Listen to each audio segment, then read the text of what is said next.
MSS जल आपूर्ति 2004 में स्थापित की गई थी। हम यहाँ दूसरे निर्माण कंपनियों के लिए शुद्ध पानी उपलब्ध कराते हैं, जैसे कि कार्यालय, अस्पताल, बंदरगाह, होटल, सरकारी आपूर्ति आदि। हमारी सेवाएं 24/7 उपलब्ध रहती हैं। हमारी कंपनी ISO 901/2015 और ISO 1401/2015 प्रमाणित कंपनी है।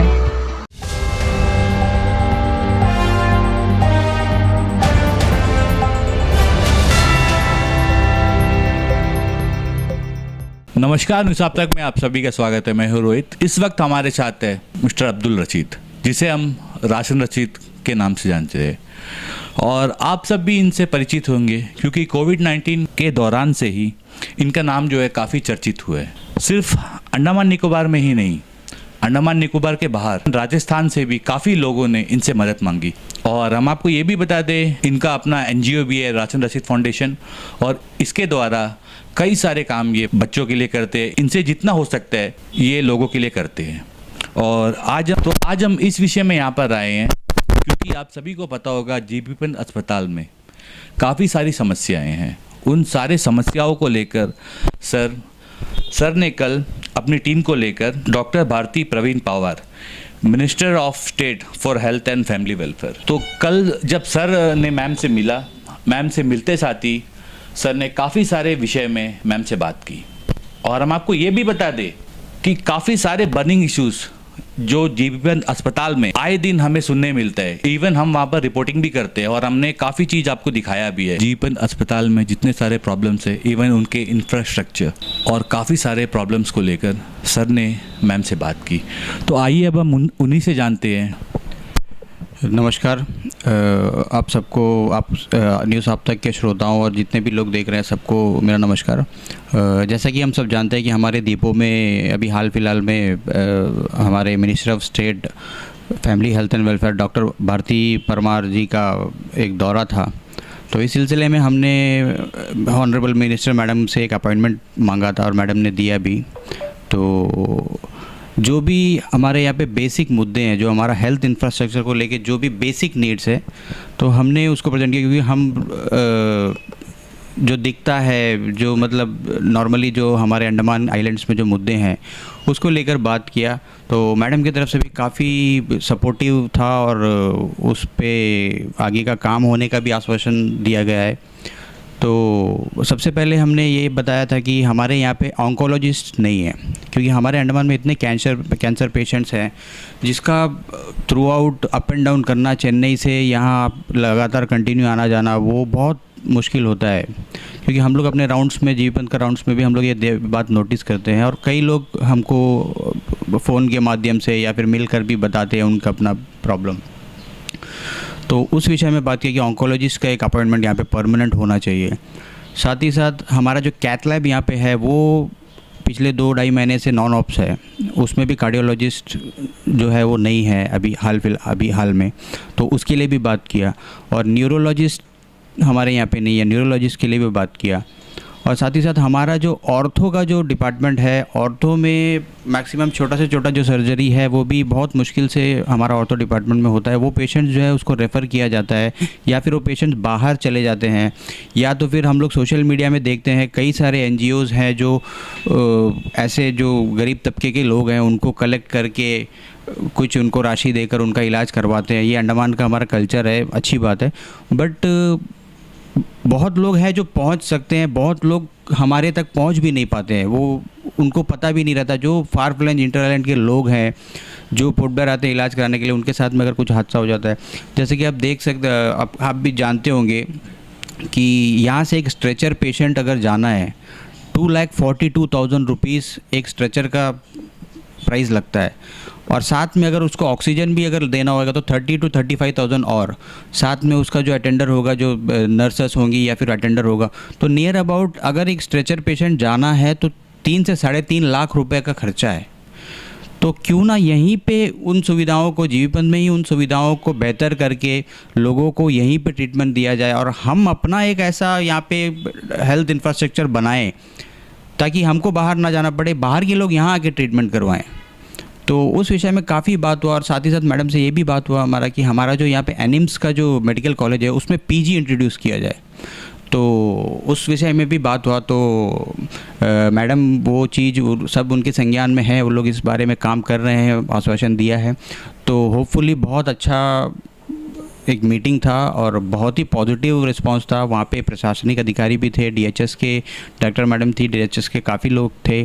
तो काफ़ी हेल्दी डिस्कशन हुआ, बहुत अच्छा रिस्पांस आया। और साथ ही साथ जो यहाँ पे डॉक्टरों की कमी है अभी, जो डॉक्टर यहाँ पे नहीं रुकना चाहते हैं, कोई भी किसी भी वजह से हो सकता है, तो उसके लिए एक परमानेंट सोल्यूशन के लिए भी आग्रह किया है। जैसे सॉरी टू इंटरप्ट यू, मैं आपको ये बताना चाहता हूँ, जीवन अस्पताल में मोस्टली जो है जितने भी सीनियर डॉक्टर्स हैं वो रिटायर हो चुके हैं और जितने भी अभी डॉक्टर्स हैं उन्हें कॉन्ट्रैक्चुअल बेसिस में रखा जाता है। तो इस विषय में आपने क्या बात की कि वहाँ पर जितने भी हो सके परमानेंट डॉक्टर्स को वहाँ पर रखें, क्योंकि लोग जीबीपन छोड़कर जो है बाहर के प्राइवेट अस्पताल में वो लोग अपना ट्रीटमेंट कराते हैं, तो उन्हें जो है काफ़ी ह्यूज अमाउंट वहाँ पर देना पड़ता है। तो जब इतना बड़ा हॉस्पिटल होने के बावजूद सर आप खुद बताइए एक गरीब फैमिली के लिए, और इवन ये लोग जब कोई रिफ़र पेशेंट को आयुष्मान भारत स्कीम के द्वारा अगर भेजते हैं तो उन्हें काफ़ी तकलीफ़ों का सामना करना पड़ता है, क्योंकि आयुष्मान भारत का पैसा जो है वो जल्दी नहीं मिलता है। ये चीज़ सर आपको ही पता है। और ये लोग अगर कोई ऑर्थोपेडिक अगर पेशेंट है तो उन्हें ये लोग कोलकाता के रूबी हॉस्पिटल में भेजते हैं, और उस अस्पताल का जो है हम आपको बता दें वहाँ का हालत खुद ख़राब है सर। देखिए, जीबीपंत जो हॉस्पिटल है वो हमारा अंडमान निकोबार आइलैंड का एकमात्र रेफरल हॉस्पिटल है, जहाँ पे हर एक कुछ भी अगर आपको इमरजेंसी होता है तो आप जीबीपंत पे ही आप डिपेंडेंट है।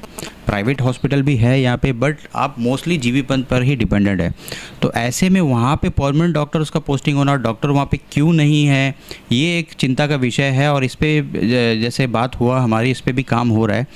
बेसिकली डॉक्टर्स को परमानेंट पोस्टिंग देना चाहिए, अदरवाइज़ जो कॉन्ट्रैक्ट है अभी शायद कुछ 1 साल या 11 महीना ऐसा कुछ कॉन्ट्रैक्ट है, अगर डॉक्टर्स नहीं है तो शायद कॉन्ट्रैक्ट का पीरियड को बढ़ाएं, अदरवाइज़ परमानेंट करें।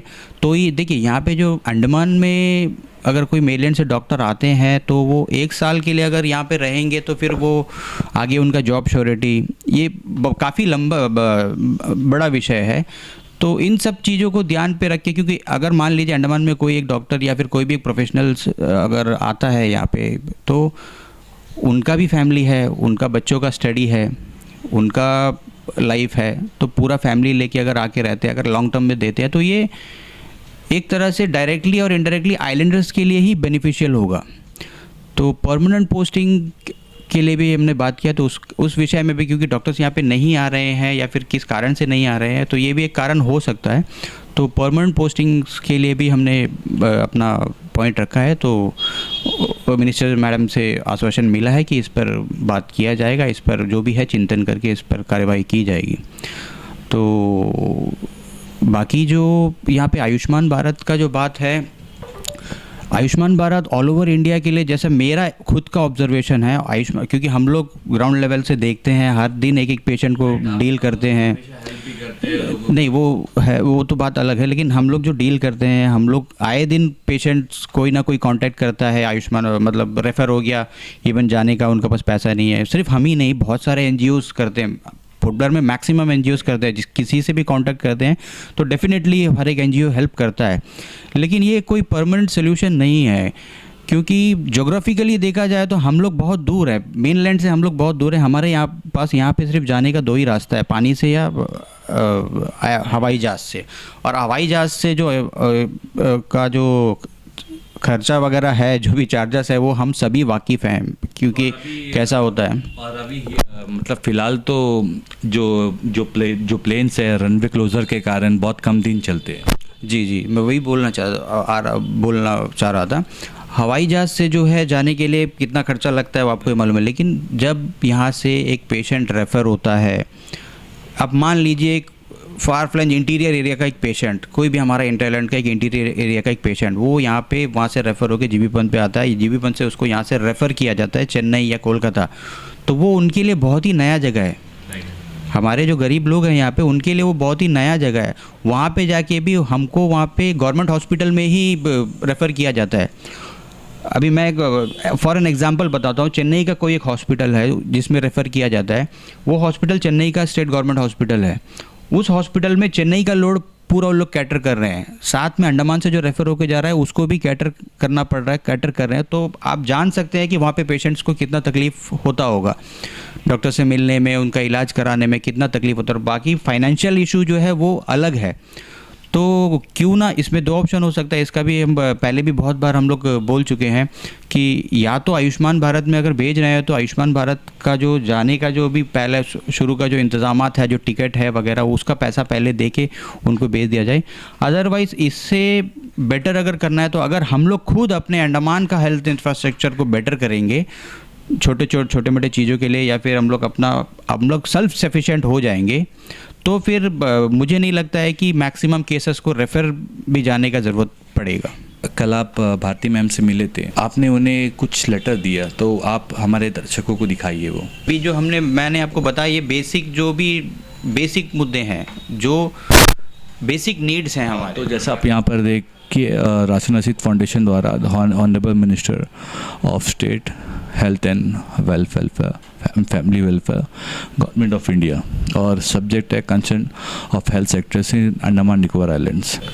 जी, ये जो है इसमें हमारे मुद्दे हैं, और ये हमने लास्ट टाइम जब हमारे ऑनरेबल होम मिनिस्टर सर आए थे अमित शाह जी, उनको भी हमने एक रिप्रेजेंटेशन दिया था ऑन्कोलॉजिस्ट का, और बाकी बहुत सारे और भी मुद्दे थे। तो उसमें भी हमको एक रिप्लाई आया था, DHS के थ्रू आया था कि ऑन्कोलॉजिस्ट के लिए भर्ती करने के लिए वैकेंसी नोटिस दिया गया है, बट कोई भी उसमें अप्लाई नहीं कर रहा है। तो यही विषय है, इसका क्या है वो चिंतन करके क्यों अप्लाई नहीं कर रहे हैं, क्या प्रॉब्लम आ रहा है, तो उसको जानने का विषय है।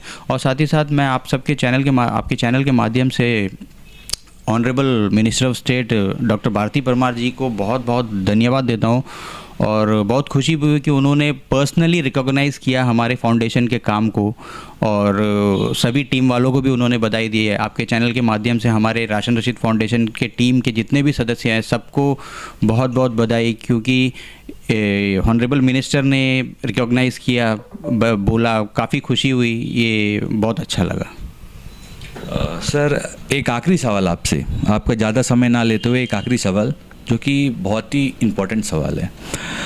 आपको खुद पता होगा सर, जीवन अस्पताल में जो है फ़िलहाल अभी कोई भी वहाँ पर सिक्योरिटी गार्ड्स नहीं है, और काफ़ी वहाँ पर चोरियाँ होती हैं। तो आपको क्या लगता है सर, क्योंकि इस वक्त आपका एडमिनिस्ट्रेशन भी आपको देख रहा है, तो आप उनसे कुछ ये मांग कीजिए कि वहाँ पर सिक्योरिटी गार्ड्स जो पहले जो थे, उनको जहाँ तक हमें ये पता चला है कि वो लोग कॉन्ट्रैक्ट्स में थे, देन उनका जो है कॉन्ट्रैक्चुअल पीरियड जो ख़त्म हो चुका है, उसके बाद करीबन अब 1 साल होने वाला है, वहाँ पर कोई भी सिक्योरिटी गार्ड्स नहीं है। जितने गरीब लोग वहाँ पर काम करते थे वो लोग अब बेसहारा हैं। इनके लिए आप क्या आवाज़ उठाएंगे? देखिए, सिक्योरिटी गार्ड तो मोस्ट इम्पॉर्टेंट है, मतलब सिक्योरिटी गार्ड तो होना ही चाहिए। इतना बड़ा हॉस्पिटल हमारा चल रहा है, सिक्योरिटी गार्ड होना चाहिए। उसका मैं आपको छोटा सा उदाहरण भी बताता हूँ। हमारे जीवबंद हॉस्पिटल में जो भी अभी काम कर रहे हैं, डॉक्टर्स, नर्सेस और हेल्थ केयर वर्कर्स जो भी काम कर रहे हैं, वो एक्सट्रीम स्ट्रेस फेस कर रहे हैं, जहाँ तक हमने ऑब्जर्व किया है, क्योंकि स्टाफ का इतना शॉर्टेज है। जहाँ पे आपको 4 लोगों का काम है, वहाँ पे एक इंसान वो काम कर रहा है, तो ऑलरेडी वो लोग स्ट्रेस में ही काम कर रहे हैं। और ये हेल्थ सेक्टर में काम करते हैं तो वो मेंटली भी उनको इफ़ेक्ट करेगा। तो सिक्योरिटी गार्ड जो है उनका रहना बहुत ज़रूरी है, क्योंकि हमने भी खुद देखा है, क्योंकि वहाँ पे 2-3 पेशेंट्स का फ़ोन चोरी हो जाता है।